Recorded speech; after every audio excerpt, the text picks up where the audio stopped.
Bonjour à tous, merci d'être déjà si nombreux connectés. Bienvenue sur le webinaire d'Enerfip avec Africa Rennes. On va pouvoir discuter ensemble de ce super projet très différent de ce qu'on propose habituellement. Vous savez que généralement les webinaires sont faits pour les projets un peu spécifiques. Merci à tous pour votre fidélité. Je vois qu'il y a quelques personnes qui ont déjà vu plusieurs webinaires, d'autres qui sont peut-être là pour la première fois, donc bienvenue.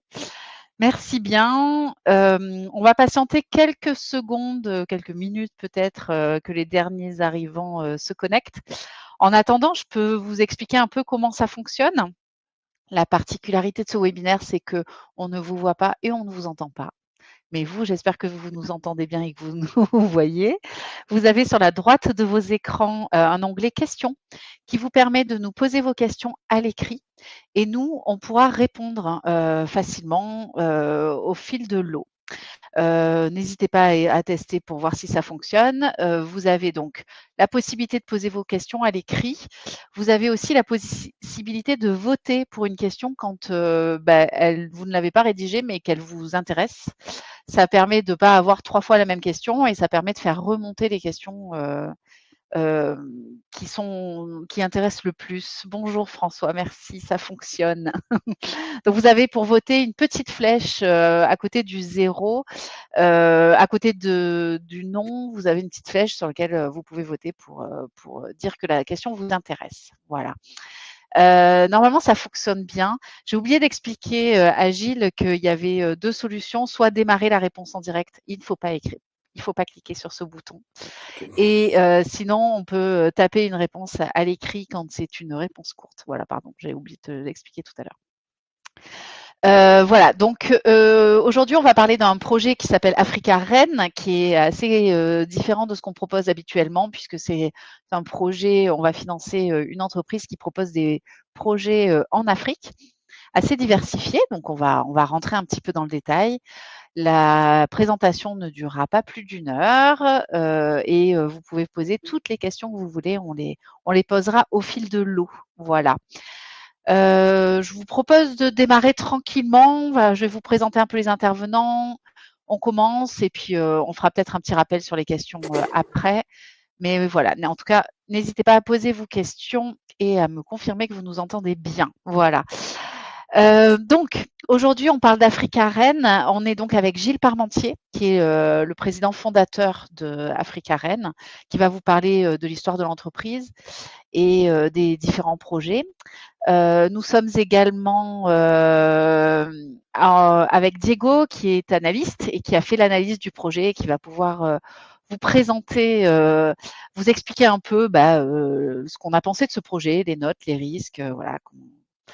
Et puis moi, je me présente plus, je suis en charge des investisseurs chez Enerfip depuis quelques temps maintenant, 10 ans. Donc vous commencez à me connaître. Et donc je vais pouvoir me faire le relais de vos questions. Voilà. Oui, je suis d'accord, Olivier, il y a une très belle carte derrière Gilles. Il est canon. Merci. Ouais. Il est trop bien ce fond. Voilà. Alors, du coup, je vous propose de parler à la fois du porteur de projet Africa Rennes, du produit en particulier, du montage financier de la collecte et puis de la fiscalité. Hein, toujours, c'est toujours une question importante. Donc, salut Gilles, merci d'être là. Et je te propose de commencer en parlant tranquillement d'Africa Rennes. Pour rappel, vous pouvez poser vos questions sur la droite. On se fera, Diego et moi, le relais de vos questions. Et si on n'y répond pas tout de suite, c'est qu'on sait que ça va être abordé après et donc on y reviendra. Voilà. Vas-y Gilles, à toi. Ouais, merci beaucoup. Donc, bonjour à tous et puis merci à vous Enerfip de nous donner l'occasion de venir nous présenter et puis lever, j'espère, un peu d'argent pour les projets qu'on développe. Donc, Africa Rennes, c'est une société qui est relativement récente, mais pas complètement non plus. Hein. Ça fait depuis 6 ans, depuis 2018. Qu'on opère, on est dédié à l'Afrique subsaharienne, on ne regarde que ça, principalement l'Afrique de l'Ouest, et je vais dire essentiellement l'Afrique francophone, parce que on parle français là-bas, il y a un système juridique qui est très similaire, et donc c'est vrai que nous on s'est plutôt focalisé sur cette partie-là. En fait, en deux mots, pourquoi Africa Ren, enfin, c'est pourquoi les renouvelables au sens large, hein, la transition énergétique et les infrastructures durables en Afrique. En fait, la réponse, elle est assez simple. Les besoins, ils sont énormes. Les besoins, ils sont colossaux. Il y a encore 60% de la population en Afrique qui n'a pas accès à l'électricité. Il y a des besoins qui augmentent à peu près de 10% par an, parce que entre la croissance démographique, la croissance économique, sont des pays qui ont entre 5 et 7% de croissance par an.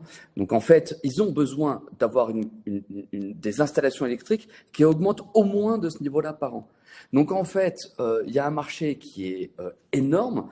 C'est 54 pays, donc c'est quand même très diversifié. Il y a un potentiel solaire, hydro, tout ce qu'on Évidemment veut, énorme. qui est incroyable. Des niveaux d'ensoleillement. On dit habituellement que notre centrale, la centrale qu'on a installée, qui fait 25 mégas, donc c'est quand même des belles installations. Dans le nord du Sénégal, elle produit 2 fois plus que si elle était en PACA en France. Donc en fait, Ah c'est ouais. quand même c'est quand même des niveaux d'ensoleillement qui sont extraordinaires. Et donc, en fait, tout ça a du sens. Il y a des besoins, c'est un marché en croissance, il y a énormément de soleil, et donc, donc il faut faire. En fait, voilà. Et puis, il y a quelque chose qui nous tient à cœur, qui est que il y a un côté développement, aide au développement quelque part, qui est très présent dans nos projets. On est dans des zones rurales, au fin fond du Sénégal ou de la Guinée, avec des gens qui sont assez démunis, à qui on apporte de l'emploi, à qui on apporte de l'électricité, et qui montrent une reconnaissance par rapport à ce qu'on fait, qui est génial et qui donne envie de se lever le matin pour aller travailler, pour aller au fin fond de la brousse, identifier un site, voir si on peut se raccorder, voilà. Donc c'est ça qu'on fait. On a commencé par du solaire parce que c'est le côté le plus évident. Et en fait, en creusant, en travaillant dans les pays, on s'est rendu compte qu'il y avait des besoins qui étaient un peu plus larges. Et donc, on a commencé à regarder d'autres types de projets, comme de l'éclairage public. Parce que nous, en France, on a des lampadaires partout, hein, globalement. En Afrique, c'est pas du tout le cas. Et en fait, c'est des enjeux hyper importants en termes de sécurité routière, sécurité des personnes, hein, notamment les femmes qui se promènent dans la rue. Évidemment, une rue éclairée ou qui n'est pas éclairée, on s'en rend bien compte en France, hein, on réagit pas pareil. Et donc ça, il y a un impact hyper important. Et puis, il y a beaucoup d'activités économiques, hein. En gros, ils vendent des fruits sous les lampadaires. Donc ça joue énormément. Et puis, un troisième type de projet qui est l'eau potable, où là, ça parle à tout le monde. En gros, on va dans un certain nombre de villes africaines, vous tournez le robinet, il n'y a pas d'eau. Voilà. Donc, quand il y a de l'eau, elle est vraiment de mauvaise qualité, mais en fait, il y a beaucoup de quartiers de capitales africaines ou de très grandes villes. On tourne le robinet, il n'y a pas d'eau. Donc, on se dit, voilà, ça, c'est des choses qu'on veut essayer de résoudre, auxquelles on veut essayer d'apporter une solution, toujours avec un aspect transition énergétique, durable, voilà. Donc, en quelques mots, voilà ce qu'on fait. Super, merci, c'est très intéressant. Il y a Vincent qui nous demande un peu comment ça se passe, ouais, parce que c'est une vraie question, hein. On Oui, connaît oui. l'accueil des Français actuellement. Enfin voilà, ça change. Le Burkina, le Mali, voilà, il y a quand même des changements. Est-ce que ça impacte un peu votre activité? Alors, oui et non. Euh, oui, dans le sens, aujourd'hui, on va pas au Mali, on va pas au Niger.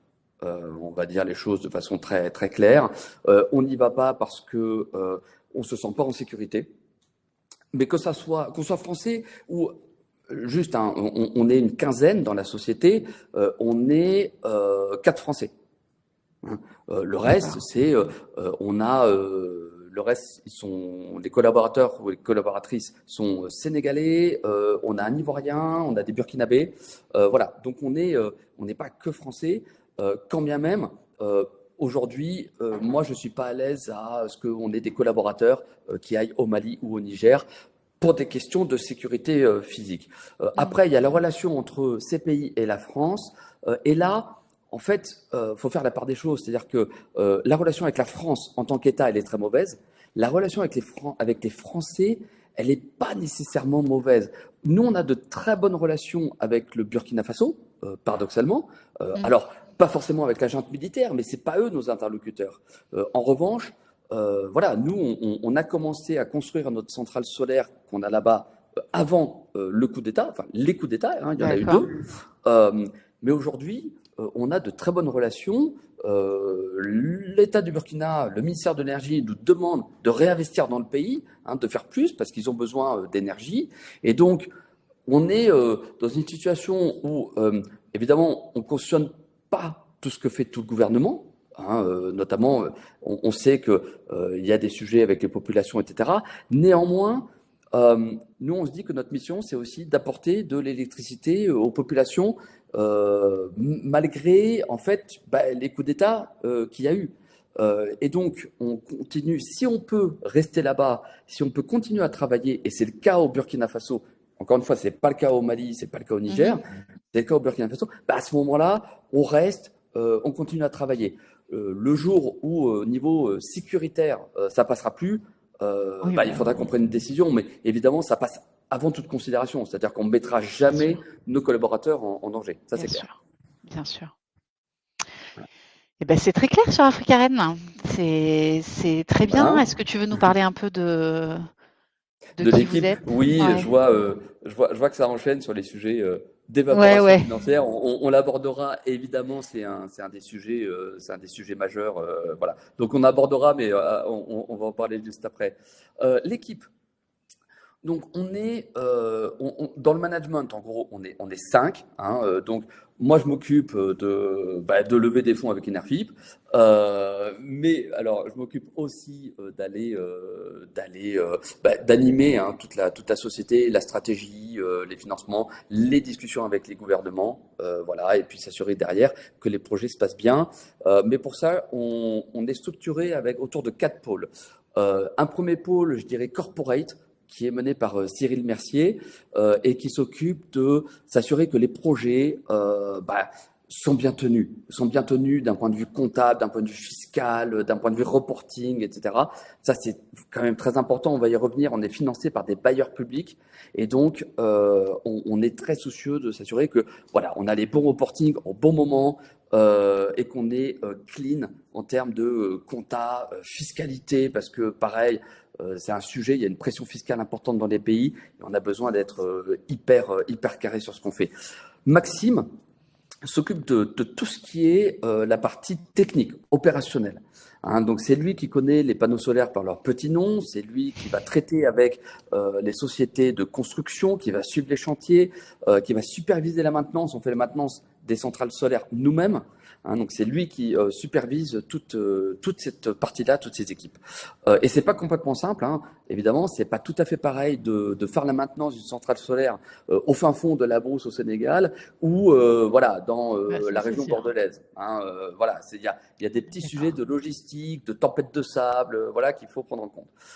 Mamadou, c'est le responsable du développement au sens large, c'est-à-dire que c'est lui qui va être l'interlocuteur de premier niveau des gouvernements, mais également des communautés locales. C'est-à-dire l'identification du terrain, la négociation avec les communautés, comment est-ce qu'on va travailler dans la région où on va mettre notre site, et puis, évidemment, tout ce qui est discussion avec les gouvernements et notamment identifier les sujets de corruption, il faut mettre le nom dessus, et les éviter. Hein, c'est-à-dire que c'est lui qui va être capable de détecter, attention, on a senti que là, ils allaient nous demander des choses dans lesquelles on veut surtout pas s'inscrire, et donc, faut arrêter tout de suite, faut mettre fin, voilà. Ou alors, faut faire passer le message que, bah non, nous, c'est clairement pas envisageable ce genre de choses. Et puis Louis, mais qui est assis juste à côté de moi, et qui s'occupe de la partie financière, dans le sens, on est quand même là pour investir de l'argent, et donc s'assurer que tous les modèles financiers tournent, qu'on propose des projets avec des tarifs de rachat d'électricité qui vont être capables d'être rentables, hein, qui vont sortir des projets rentables, qu'on va être capable de rembourser la dette, etc. Donc toute tout le cœur du réacteur, hein, qui va s'assurer qu'en fait, on va faire un projet qui, in fine, va être rentable, c'est Louis qui s'en occupe. Voilà. Bah, c'est super, c'est très clair. C'est très clair. Et puis derrière, au-delà de ça, hein, on est une grosse dizaine de collaborateurs ensuite sur les aspects environnementaux et sociaux, sur les aspects techniques, et puis sur nos centrales, hein, on a des techniciens qui s'occupent de la maintenance des centrales qu'on a déjà en exploitation. Ok. Bah, écoutez, moi ça va. Continuez à poser vos questions, hein, Paul, Vincent, on les a vues, on va y répondre petit à petit, vous inquiétez pas. Alors, du coup, l'activité en Ouais. elle-même. Exactement. Donc nous, en fait, on a besoin, notamment parce que, encore une fois, je reviens un peu au sujet corruption. Résultat, ce qu'on souhaite, on contrôle la totalité d'un projet. Hein. Donc il y a pas de encore sur le continent de dichotomie entre le développeur et puis derrière l'investisseur qui va venir au stade ready to build. Ça, on n'est pas encore dedans, et notamment parce que on a besoin d'avoir un confort sur ce qui s'est passé pendant le développement et qu'il n'y ait pas eu de promesses, etc., dont on va hériter et qu'on ne pourrait pas tenir. Parce que pas compliant, parce que corruption, parce que tout ça. Donc, ça veut dire que nous, on démarre les projets, dès le départ, on identifie dans quel pays on veut aller, on identifie, et ça veut dire que il y a des pays qui ont envie d'aller vers le solaire, vers le renouvelable ou vers certains types de projets financés par des acteurs privés. Et donc, on essaye d'identifier ces pays qui ont un contexte favorable et en même temps dans lesquels on peut aller. Hein. Je reviens sur le Niger, le Mali. Ouais. Il y a beaucoup de projets. Ils viennent nous solliciter et c'est nous qui répondons un peu non. Ensuite, on les structure. Hein. Quelle capacité est-ce qu'on peut mettre sur le réseau? On est sur des lignes électriques qui sont un peu contraintes en Afrique, donc on peut pas mettre n'importe quelle capacité au risque de déstabiliser le réseau national. Donc ça, on fait des études avec des bureaux d'études pour savoir quelle va être la capacité du projet, où est-ce qu'on va aller, sur quelle station, quel poste de transformation on va aller se mettre, la relation avec, j'ai dit, la communauté, la ville, le village, on va Oui, se mettre. pardon, Gilles, Ouais. mais il doit y en avoir vachement moins des points de raccordement, etc., qu'en France. Donc, dans le choix du lieu, ça doit rentrer en compte de manière Ah vraiment ouais, importante. non, c'est clairement un sujet. On a besoin d'injecter sur un poste. Hein. Et des postes, Ouais. effectivement, il y en a nettement moins qu'en France. Donc, d'une part, on a besoin d'avoir de la capacité sur la ligne. Faut pas que la ligne soit saturée. Il faut qu'il y ait de la place dans le poste. Il faut qu'il y ait un terrain près du poste. Voilà. Donc tout ça fait que, au final, c'est pas complètement simple. Et puis, parfois, on se rend compte que soit c'est saturé, soit il faut attendre qu'ils construisent une nouvelle ligne à haute tension. Bon, et là, on Alors, sait qu'on en prend pour quelques années, donc on referme le sujet. Hein. Donc effectivement, c'est pas simplement on veut aller dans tel pays et puis là tout est possible. Non, on a des contraintes physiques qui est on a besoin d'une ligne, on a besoin d'un poste et on a besoin de terrain près du poste. ok, Donc si le poste il est en plein centre-ville, ça va pas marcher. Voilà. bien Hein, sûr. donc ça c'est un des aspects un peu importants. Et puis derrière, on met en place tout ce qui est contrat parce que on n'est pas avec EDF, il n'y a pas de contrat standard. On négocie les contrats avec les gouvernements au cas par cas. Et puis de temps en temps, il y en a qui ont des idées farfelues, donc on essaie de lutter contre et de faire beaucoup de pédagogie sur ce dont nous, on a besoin comme investisseurs privés, négocier le contrat pareil avec les constructeurs et puis avec les bailleurs. Il y avait une question sur l'AFD. On est financé principalement par ce qu'on appelle des banques de développement et donc qui mobilisent de l'argent public. Et évidemment, c'est un tout petit peu plus compliqué que de négocier des financements avec des banques locales en France, comme ça peut se faire en France ou à l'étranger. Voilà, donc on fait tout ça, et puis derrière, on supervise la construction et on s'occupe derrière du suivi du Gestion. projet. Voilà. Ok. Et il y a Paul qui voulait savoir si vous aviez des projets au Sénégal. Là, sur la carte, il y en a. C'est quel Oui. type de projet que vous avez? Alors, donc on a une centrale qui est en exploitation depuis quasiment depuis notre création, qui fait 25 mégas et donc pour laquelle on fait la maintenance nous-mêmes de la centrale et qu'on détient d'ailleurs à 60% aux côtés de la Caisse des dépôts et consignations du Sénégal. Donc c'est intéressant de temps en temps quand on peut avoir un partenaire local institutionnel, on aime bien parce que ça nous donne une proximité avec les institutions du pays. Et puis évidemment on se pose la question, est-ce qu'on va être payé? On a un seul client, on est sur des pays qui sont en développement, donc qui sont pas richissimes, hein. Et donc la question de savoir est-ce qu'on va être payé, elle est importante. Donc on prend des garanties et puis régulièrement on essaye aussi de trouver du levier en mettant des institutions, des investisseurs locaux dans l'actionnariat. Donc ça c'est le cas au Sénégal, hein. Donc on est en construction, on est en train de construire une centrale de stockage par batterie. Hein, donc 13 conteneurs de batterie. C'est un projet un peu différent. En fait, au Sénégal, ils ont maintenant pas mal de projets renouvelables, éoliens et solaires. La conséquence, c'est que ça vient déstabiliser le réseau parce que quand il y a une panne de vent, le soir, quand les centrales solaires arrêtent de produire, et le réseau, la Sénélec, qui est le EDF sénégalais, a du mal à équilibrer son réseau. Et donc, on a développé un projet pour eux. On a mis 5 ans à le développer. Celui-là, il était très compliqué techniquement pour apporter de la stabilité à ce réseau. Et donc, c'est des parcs de batteries qui vont venir automatiquement soit enlever de la capacité excédentaire, soit rajouter de la capacité quand il en manque pour équilibrer le réseau et éviter en fait des blackouts du réseau national. Voilà. Donc ça, c'est ce qu'on est en train de faire au Sénégal. Et puis, on a un projet en développement, notamment de rénovation d'éclairage public, dont on va parler juste après. Ouais, tout à fait. Juste une dernière question avant de changer de slide de Paul aussi. Vous avez des projets d'électrification rurale hors réseau? Alors, c'est pas quelque chose qu'on regarde. Effectivement, en Afrique subsaharienne, il y a 3 façons d'électrifier les populations.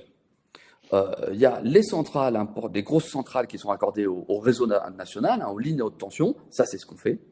Il y a ce qu'on appelle des mini-réseaux. Vous prenez une ville, un village, vous installez des panneaux, un peu de batterie, un générateur diesel, et vous faites un réseau captif, en fait, une boucle en fait sur le village.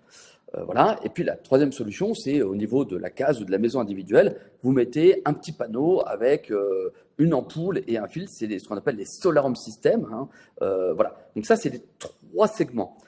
Nous, on se concentre sur les centrales qui sont connectées au réseau parce que d'une part, il y a déjà pas mal à faire là-dedans. Et aller faire du mini-réseau, hein, du réseau, ce qu'on appelle off-grid, c'est un métier à part et c'est un métier qu'on ne sait pas faire. Et donc, il y a de très belles boîtes qui le font. Nous, on estime qu'on n'est pas outillé, on n'a pas l'expertise et donc on ne veut pas se lancer là-dedans pour l'instant. Très bien. Eh ben, c'est très clair. Merci. Alors, la structure juridique, c'est sympa parce que justement, on nous posait une question. C'est Olivier qui nous demandait quel était l'actionnariat. J'ai vu la question d'Olivier. Oui. Ça va nous permettre de bien comprendre. On est organisé en 2 entités.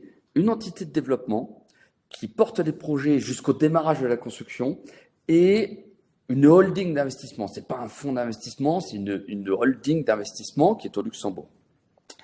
La partie développement, elle est détenue à 70% par une holding qui s'appelle Africa Management. En gros, c'est le management que vous avez vu, les 5 personnes que vous avez vues sur la slide précédente. Voilà. Donc nous, on détient 70% de la société de développement aux côtés de Métier, qui est un fonds de private equity basé en Afrique du Sud et qui a une longue expérience d'investissement dans le private equity classique, mais aussi dans l'énergie et tout ce qui est au sens large, infrastructure durable, voilà, ce qu'ils appellent sustainable infrastructure. Et ces mêmes métiers, en fait, détiennent le véhicule d'investissement à 60% aux côtés de FMO. FMO, c'est la Banque de développement des Pays-Bas.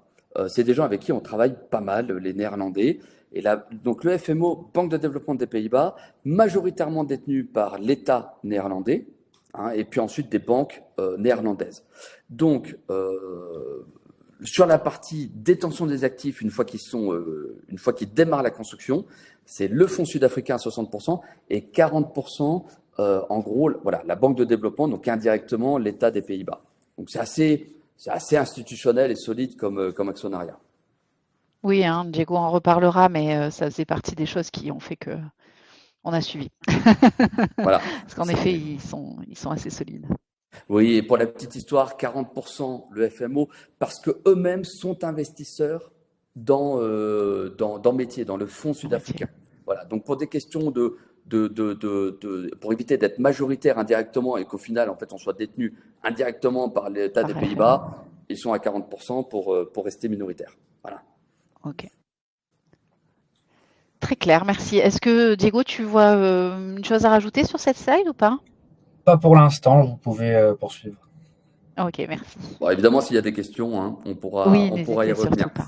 Vous avez vu qu'on y répondait avec plaisir. Ok, alors maintenant, juste, est-ce qu'on peut introduire cette slide? Diego, je pense que tu peux dire une phrase Oui, là-dessus, parce que en fait, le financement, on le verra tout à l'heure, mais il va financer 3 projets, c'est ça? oui, exactement. Donc le financement est ce qu'on appelle un financement corporate. Donc l'émission est réalisée directement au niveau de la société. Il n'y a pas, comme vous avez peut-être l'habitude de le voir sur NRFIP, une structuration sur des sociétés dédiées, donc des SPV. Et donc, en l'occurrence, on vient quand même financer 3 projets en particulier. Donc, un projet d'éclairage public au Sénégal, un projet d'eau potable au Congo et un projet de 2 fermes solaires en Guinée. Donc, malgré que l'émission soit réalisée sur la société qui développe les projets, Africa Rain Développement, on a fait quand même un focus sur ces 3 projets pour vérifier qu'ils correspondaient enfin que le financement correspondait bien aux besoins de ces 3 projets. Je pense que Gilles, tu peux en dire un peu plus sur les aspects techniques et sur notamment le mode de rémunération sur ces 3 projets. Oui, alors ce sont 3 projets qui sont très différents, à la fois en termes de géographie et de type de projet. Le premier, ça consiste à rénover l'éclairage public dans les 3 principales villes, hein, Dakar, Saint-Louis et Thiès. La localisation, en fait, ce sont des arrondissements de Dakar, hein, les premiers. En gros, ce qui se passe, c'est que l'éclairage public dans les grandes villes du Sénégal, il est catastrophique, hein. On a fait un audit de l'éclairage public existant. Pour schématiser, il y a un lampadaire sur 2 qui marche. Et ce sont des vieux lampadaires, ce qu'on appelle des lampes à sodium, donc ça consomme énormément, ça éclaire pas bien, et donc il y a un projet hyper intéressant qui consiste en fait à rénover ces lampadaires. En gros, on remplace les vieilles lampes au sodium par du LED, hein, voilà. Donc on garde le mât, puis on change la tête de mât, on met du LED, et puis on met des lampadaires là où il n'y en a pas assez, et éventuellement on en enlève là où il y en a trop, parce que c'est parfois le cas, hein. Deuxième volet, ça paraît idiot, mais on va s'assurer qu'ils éclairent la nuit et qu'ils soient éteints le jour. Pareil, c'est pas toujours le cas. On voit tout un tas de lampadaires qui sont allumés le jour et donc qui consomment de l'énergie. Voilà. Alors, pourquoi ça marche bien? Parce que, on l'a vu, pareil en France, maintenant, la plupart des lampadaires, c'est du LED, c'est évident, c'est une logique d'économie d'énergie. Mais vu à la fois le coût de l'énergie au Sénégal et le mix énergétique, notamment la nuit.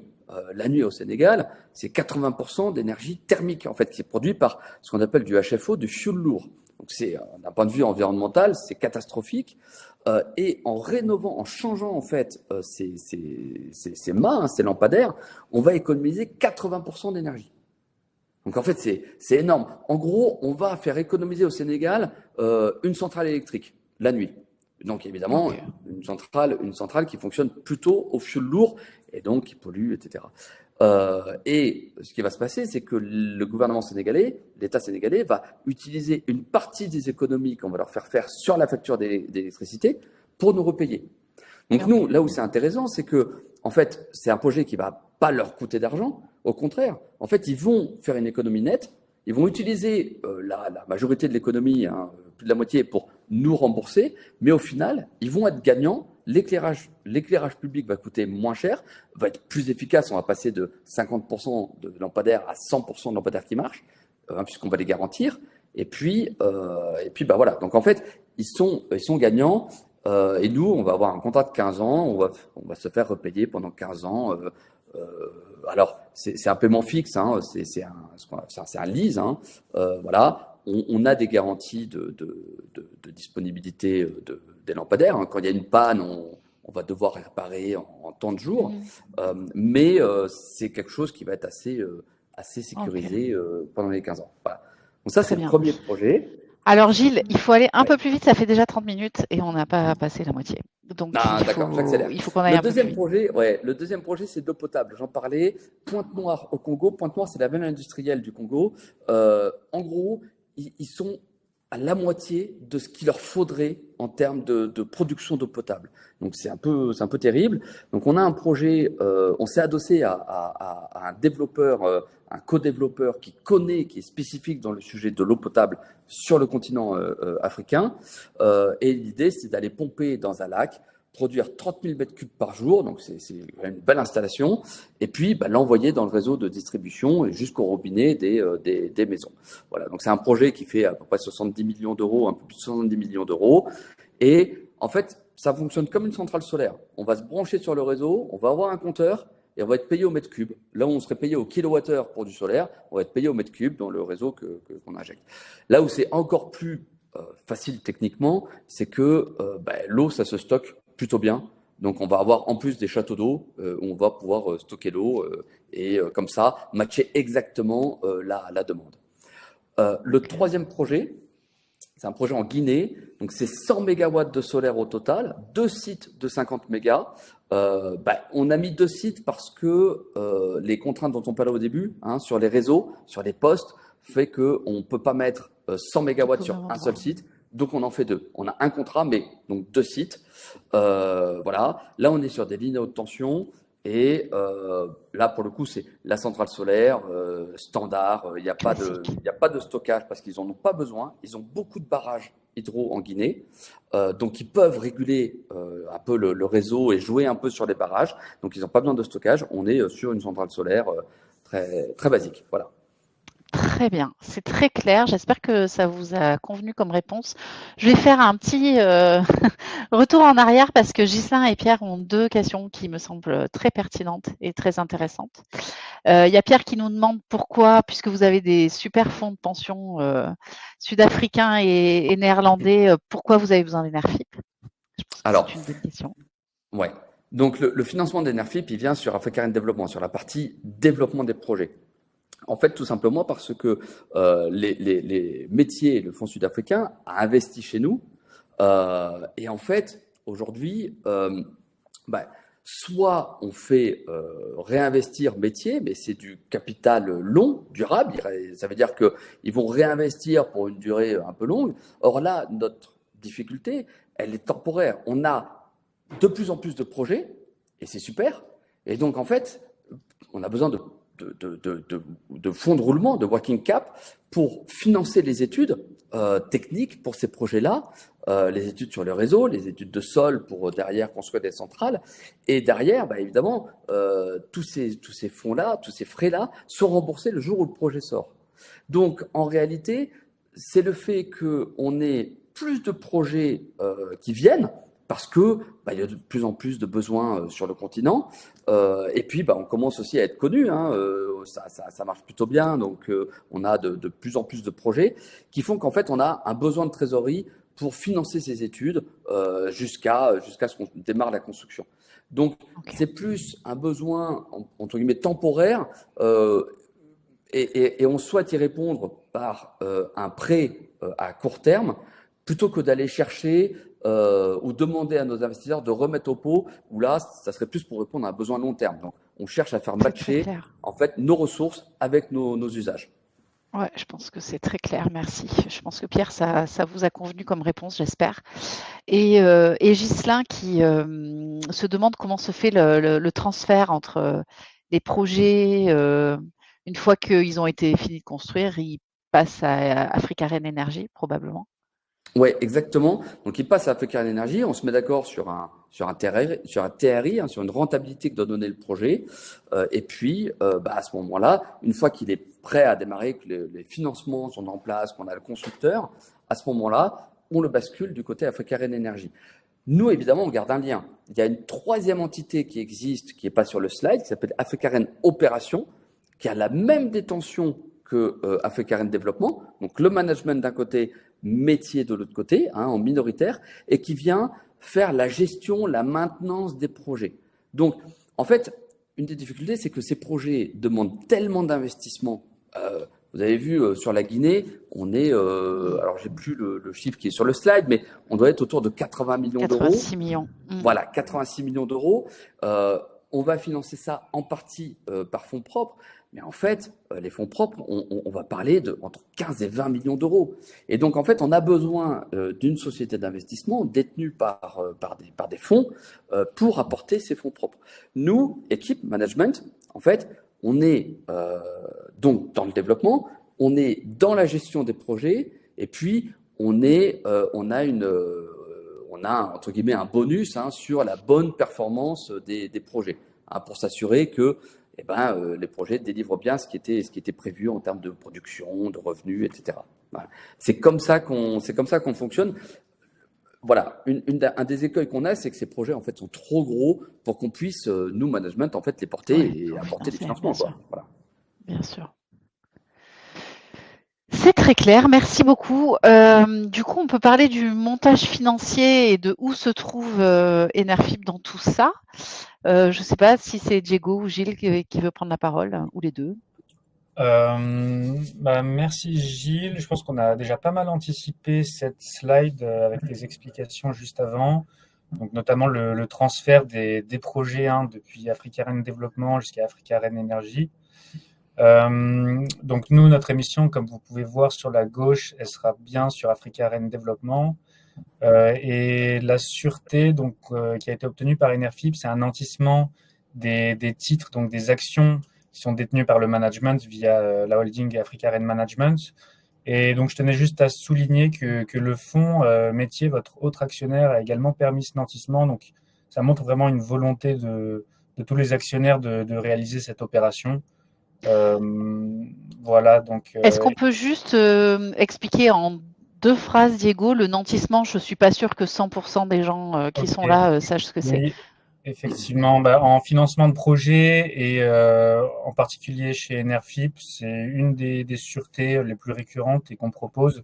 C'est donc un contrat qui permet, en cas de défaut de la société qui émet les obligations, à Enerfip et donc à la base d'investisseurs de récupérer les titres. Donc là, en l'occurrence, les 70% détenus par Africa Management. Et en récupérant ces titres de cette société, donc de se sécuriser en après récupérant les projets détenus et en pouvant les céder à des tiers pour finalement rembourser les obligations. Donc ça, bien sûr, c'est en tout dernier recours, mais en financement de projet, c'est quelque chose qui se fait beaucoup. Et donc là, on a obtenu un nantissement sur des titres qui sont valorisés à plus que le montant des obligations. Voilà, merci. Voilà, Gilles, si tu veux compléter sur cette slide, même si je pense que tu as déjà dit la grande majorité juste avant. Oui, non, c'est exactement ça. En fait, l'obligation, donc, elle est sur Africa Développement. Et nous, on a mis donc la totalité de nos titres en garantie du financement. Comme tu dis, ça a été autorisé par métier, donc métier est aussi conscient que c'est l'intérêt de personne de laisser. Oui, ça prouve que tout le monde y croit beaucoup. Ouais, non mais exactement. De toute façon, métier, ils ont quand même mis pas mal d'argent dans la société, donc a priori. On y croit. Nous, on a sorti déjà 3 projets en peu de temps. Pour donner une idée, en Afrique de l'Ouest, juste sur le segment solaire, on est numéro 2 en termes de part de marché. Donc, on a la plus grosse centrale du Burkina Faso, on a la première centrale solaire qui s'est faite au Sénégal. Donc, on est capable de sortir des projets, on est capable de sortir des projets dans des nouveaux pays, y compris ceux avec des environnements compliqués. Donc nous on a confiance dans notre capacité à sortir les 3 projets dont on a parlé, et puis on en a d'autres, puisque c'est ces 3 projets qui arrivent comme ça, sur lesquels on a besoin de financement supplémentaire, mais on a d'autres projets dans le pipeline qu'on a rapidement vu sur la carte, Et donc, en fait, on est confiant sur le fait que ces projets-là, oui, on va les sortir. Ils sont bien avancés. C'est des projets sur lesquels les projets en Guinée, les contrats avec l'État de Guinée et EDG, Électricité de Guinée, qui est l'opérateur national, ils sont déjà signés.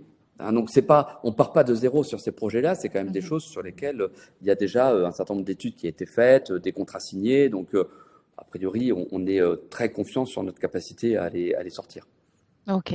Et en termes de niveau d'endettement, il y a François qui nous demande pour Africa Red Management et pour développement, c'est quoi le niveau d'endettement? Non, on n'est pas endetté. Ni au niveau d'Africa Red Management, ni au niveau d'Africa Red Développement. On n'est pas endetté.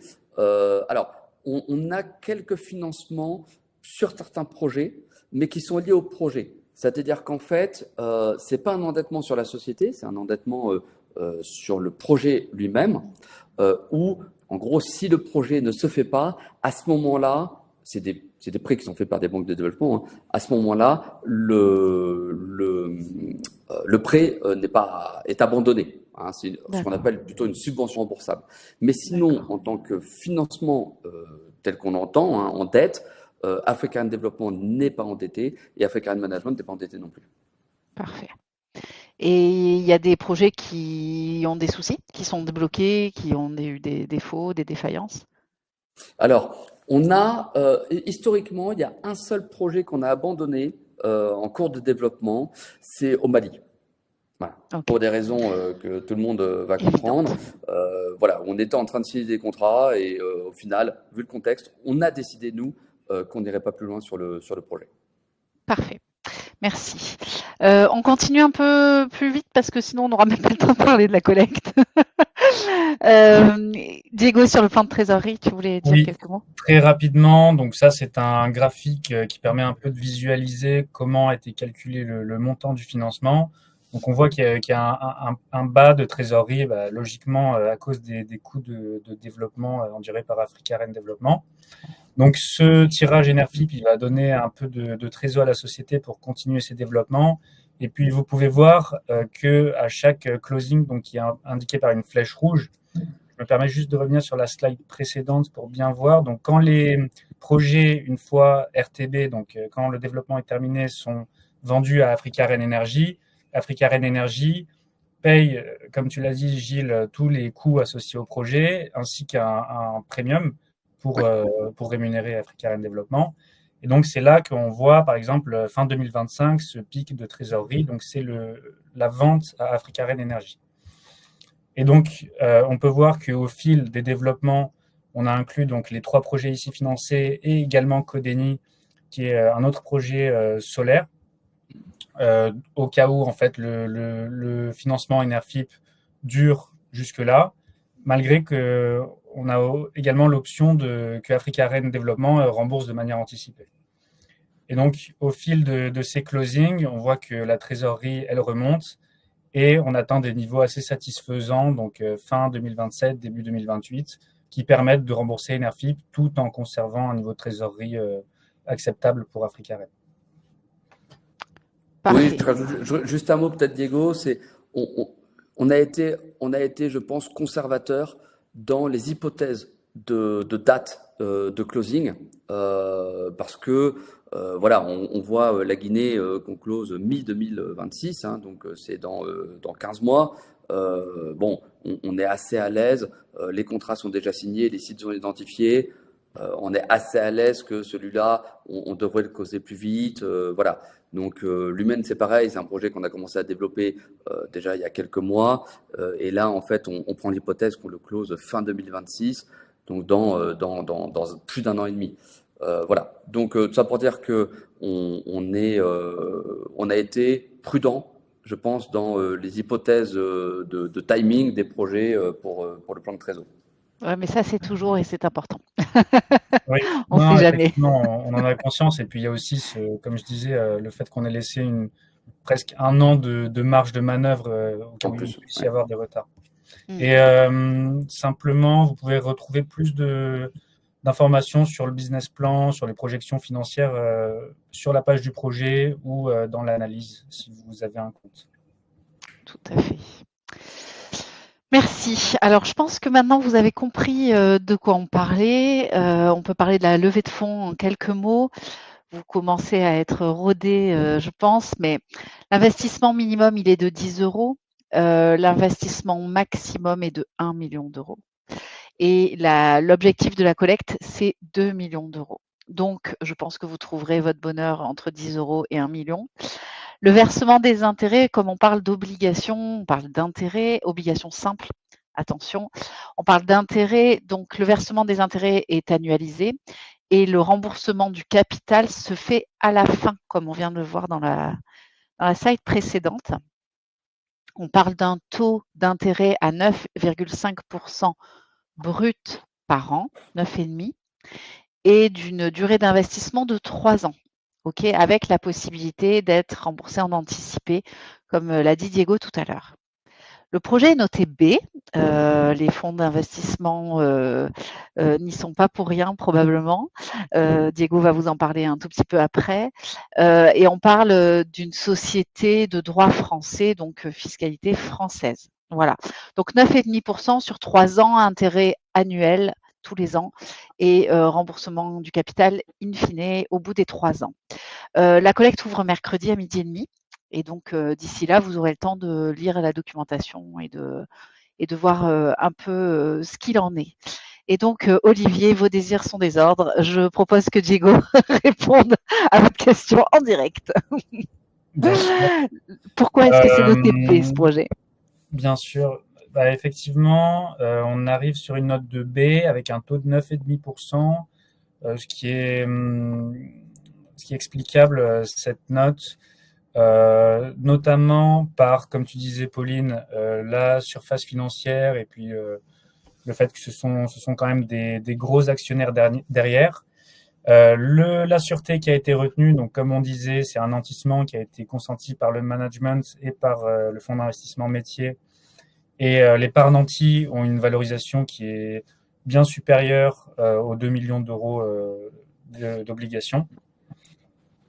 Et enfin, sur le côté plus opérationnel, les projets en eux-mêmes, on a donc déjà un développement qui est relativement avancé, comme l'a expliqué Gilles, avec une thèse de développement et d'investissement qu'on a considéré comme solide, et également des contreparties, donc que ce soit pour le Sénégal, je ne l'ai plus en tête, je crois que c'est le ministère du pétrole et des énergies, c'est ça. Ouais. On a au Congo, pour le projet d'eau potable, la Congolaise des eaux.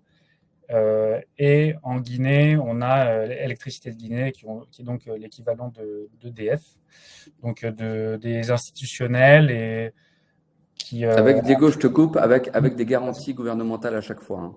C'est-à-dire que l'État garantit la société nationale. Donc même si cette société nationale fait défaut, en fait, il y a on a un recours directement derrière. Sur l'État. Voilà. Ouais.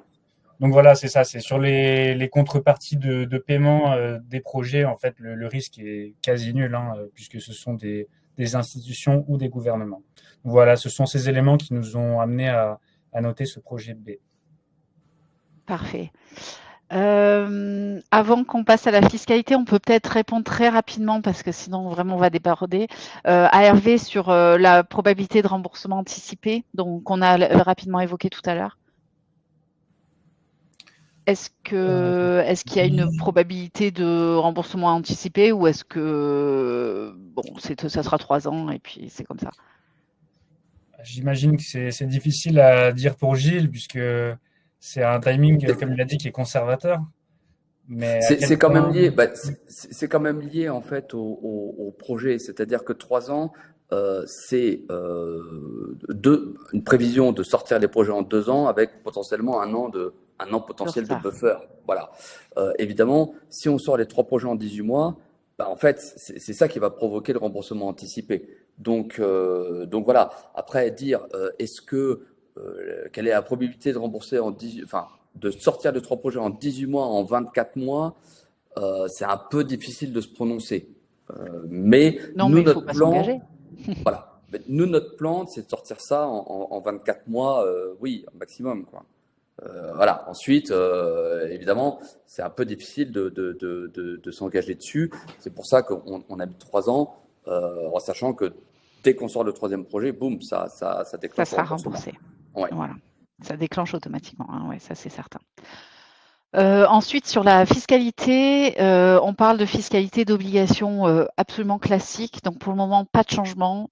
On parle de flat tax, de prélèvement forfaitaire unique, c'est-à-dire 30% maximum de prélèvement qui se fait à la source. Donc dans ces prélèvements, vous avez les 17,2% de prélèvements sociaux, la CSG, la CRDS, et vous avez 12,8% de prélèvements forfaitaires unique de l'impôt sur le revenu. Alors, ces 12,8, c'est un montant maximum. Donc, imaginons que vous êtes imposé à 10%. Eh bien, vous serez prélevé au moment du versement des intérêts. Par exemple, en 2026, on vous verse des intérêts, on vous prélève 30%. Eh bien, dans ces cas-là, en 2027, lorsque vous ferez votre déclaration d'impôt, l'État vous remboursera les 2,8% de trop perçus. Si vous êtes imposé, si vous êtes non imposable, ben, vous serez remboursé des 12,8%. Et au final, vous n'aurez été prélevé que de 17,2. Si vous êtes imposé à 40%, eh bien, vous ne serez imposé qu'à 12,8. Donc, c'est maximum. Donc, votre taux d'imposition, il est entre 17,2 et 30% en fonction de votre taux d'imposition sur le revenu. Voilà. J'espère que c'est clair. Ensuite, on va quand même parler des risques parce que c'est vraiment important. Diego, je t'en prie. Oui, alors les risques qui sont présentés ici, donc on a en risque faible, considéré comme faible, le risque de contrepartie. Donc comme on l'a déjà évoqué, les contreparties sont institutionnelles, donc un risque quasi nul à ce niveau-là. Le risque de change qui vient d'être abordé par Olivier. Donc on a 2 des contrats, tu me coupes si je me trompe Gilles, mais 2 des contrats qui sont directement indexés en euros. Ouais. Et donc qui ont un risque de change nul. Et pour la Guinée, on a des revenus en dollars, mais par contre, aux dernières nouvelles, vous nous aviez dit donc que vous envisagiez l'utilisation d'un swap, donc un échange de monnaie, dollars contre euros, pour vous couvrir contre ce risque. Oui, on est en train de voir parce que métier et FMO peuvent aussi accepter du dollar. D'accord. Ça les dérange pas forcément d'investir en dollars aussi. Donc ça se trouve en fait, on n'aura pas de sujet lié au fait que c'est la Guinée, hein, où la Guinée ils se lient principalement au dollar. Donc nous, on a des tarifs qui sont exprimés soit en euros, soit en dollars, payés en devise locale, hein, en franc CFA ou en franc guinéen. Mais évidemment, on est protégé contre une éventuelle fluctuation de ces monnaies. Sachant que le CFA est arrimé à l'euro, hein, donc le sujet d'évaluation vient régulièrement sur la table.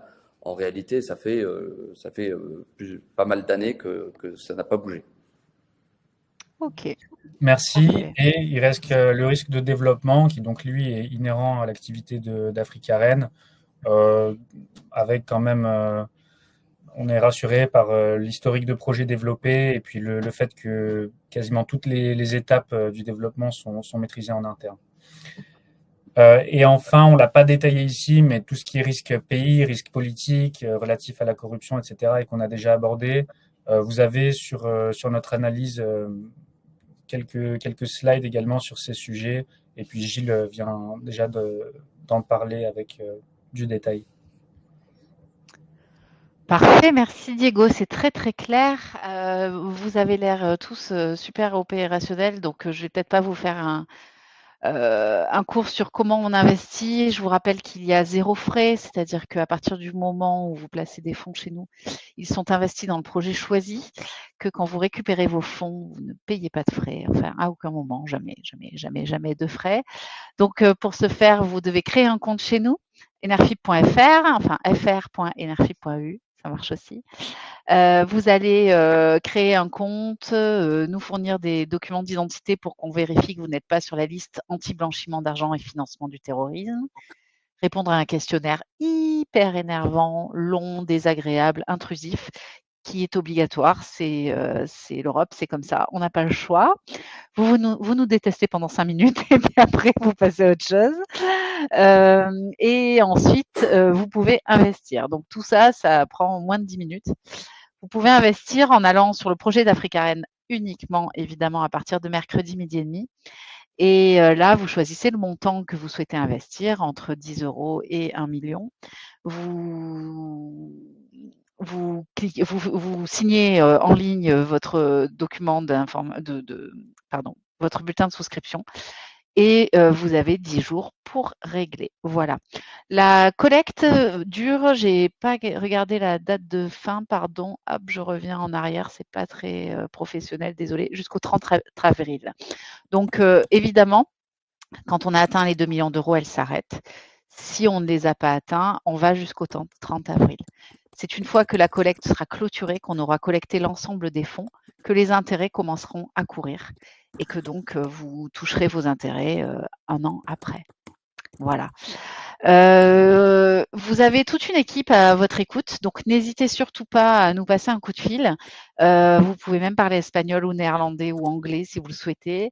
Mais vous avez, quand vous vous inscrivez, une conseillère ou un conseiller qui vous est dédié.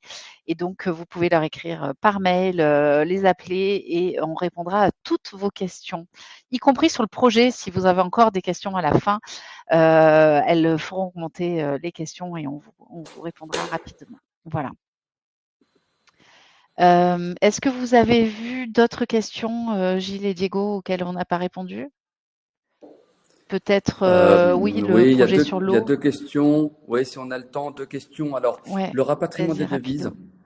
Ouais, rapatriement des devises. Alors, c'est une bonne question. C'est pas un problème pour côté développement, hein, parce que nous, en fait, une fois qu'on a fait les études et qu'on a développé le projet, on le cède à une société luxembourgeoise. Donc, en fait, on est remboursé par les fonds viennent du Luxembourg qui viennent nous rembourser avec la marge. Donc, en fait, on n'a pas de problème pour faire remonter des devises sur Africarène Développement. On ne fait pas remonter depuis les pays.